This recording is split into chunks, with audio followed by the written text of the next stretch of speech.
La noblesse de la boue, chapitre 2. Et voilà, Joe Bennett a passé la frontière sans même s'en apercevoir.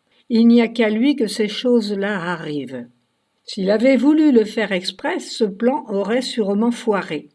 Ces imbéciles de douaniers devaient regarder un match ou se taper la belote. Dans son nuage de fumée, il n'a rien vu. Joe était trop occupé à ne pas s'endormir et à rêvasser. Mais lui n'est pas payé pour se contrôler. Si chacun faisait son boulot, les désagréments de ce type seraient évités. Il parle du travail avec aisance, comme s'il en connaissait les contraintes. En attendant, il est en colère et il y a de quoi. Il est dans la mouise. Lui qui avait, pour une fois, entrepris de faire les choses comme il faut. Il donne un grand coup de frein et se ramasse sur la droite histoire de faire le point. Sitôt ouverte, la portière de la grosse Mercedes laisse échapper un épais nuage de fumée digne d'un haut fourneau. Adossé contre le capot, il ajuste son vieux blouson de cuir noir qu'il finit de râper. Il tousse à rendre l'âme, réaction de son organisme de citadin noctambule agressé par cet excès soudain d'air pur. Joe quitte rarement le centre-ville. Une période d'adaptation est donc tout à fait naturelle. Il sent le tabac comme d'autres sont imprégnés d'odeurs d'animaux, de pharmacie ou d'eau de toilette. Chez lui, c'est l'odeur de la nicotine qui domine tout le reste. Transpiration, mauvaise haleine, parfois même alcool et fringues douteuses. C'est précisément le cas aujourd'hui. Il n'est pas rentré chez lui depuis 2 jours. Bref, il pue. Dites-moi ce que vous sentez, je vous dirai qui vous êtes. Joe n'a pas 30 ans. Il est hors standard. Il l'était à la naissance.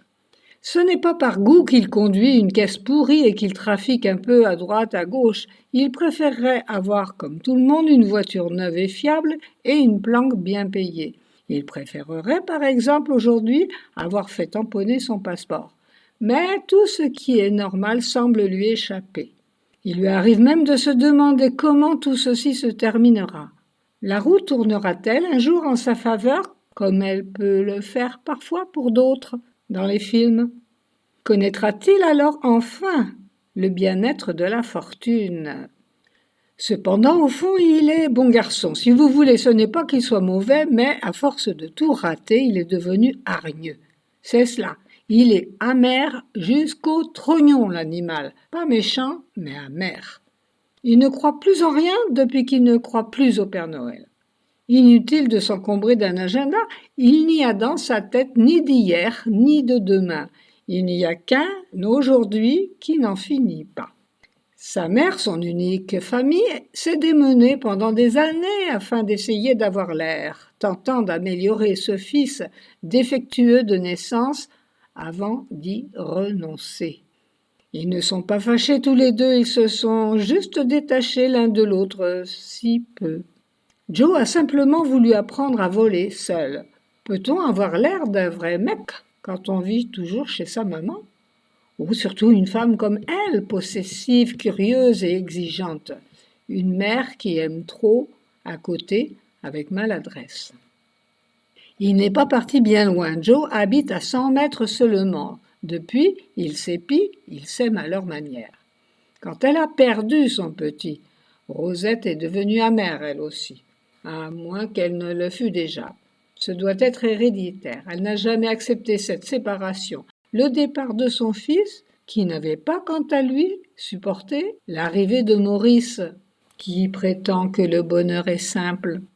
Il n'a jamais connu son géniteur, à croire qu'il n'en a jamais eu. S'il lui arrive de rencontrer un type à l'air obscur, intuitivement, il ne peut s'empêcher de penser qu'il est là, peut-être. Il se met alors aussitôt à le détester. Probablement sous l'effet du froid et de l'humidité, Joe dut se cacher derrière un talus afin d'y soulager une envie pressante. Curieusement, c'est plus détendu, presque satisfait qu'il retrouve sa voiture. Le fait d'avoir souillé cette terre étrangère lui aura éclairci les idées. Il se dit alors, avec sagesse, qu'il sera toujours temps d'aviser le moment venu.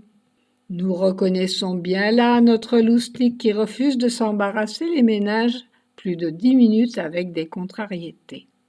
Il préfère, et de loin, penser à Sonia, sa courbure de rein, ses seins arrogants et son petit cul haut et fier qui s'active juste pour son plaisir. Le genre que l'on peut toujours courir après sans jamais le rattraper.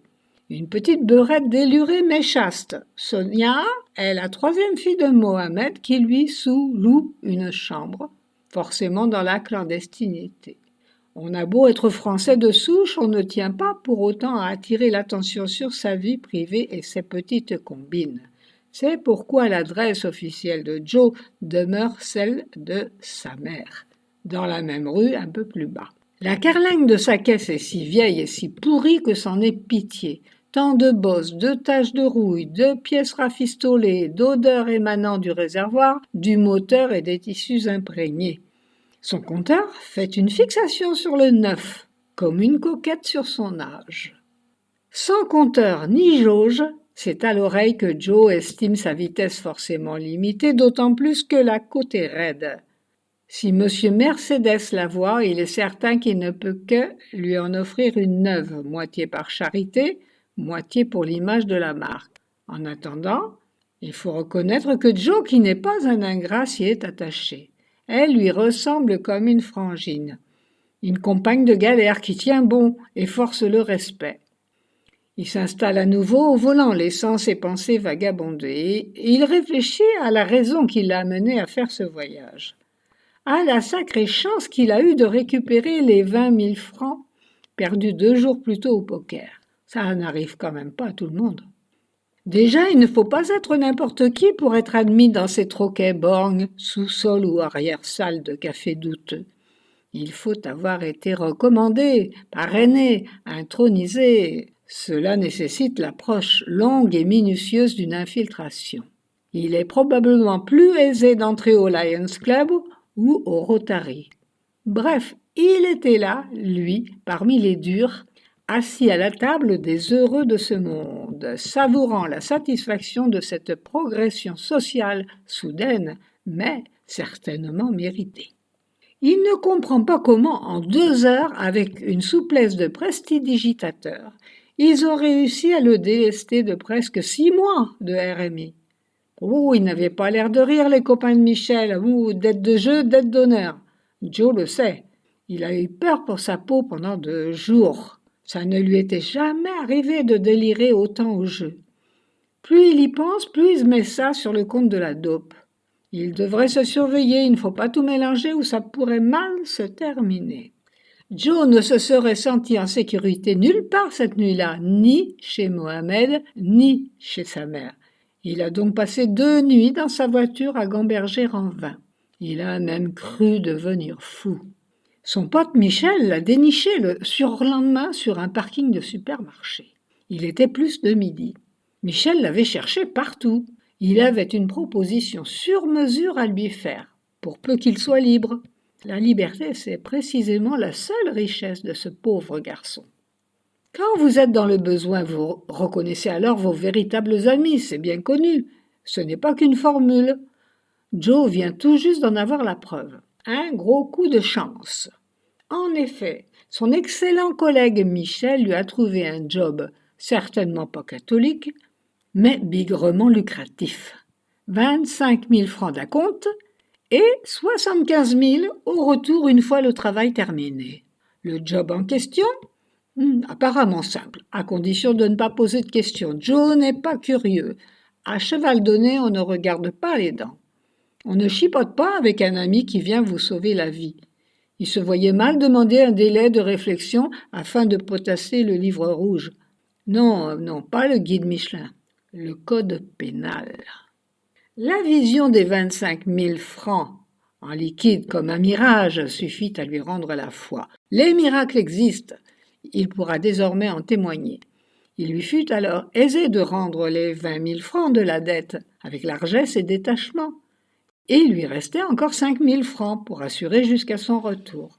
C'est simple, tout ce qu'il y a de plus simple. Tu passes en Suisse Michel faisait glisser son index sur une carte routière apportée par lui et pliée de sorte que tout semblait facile.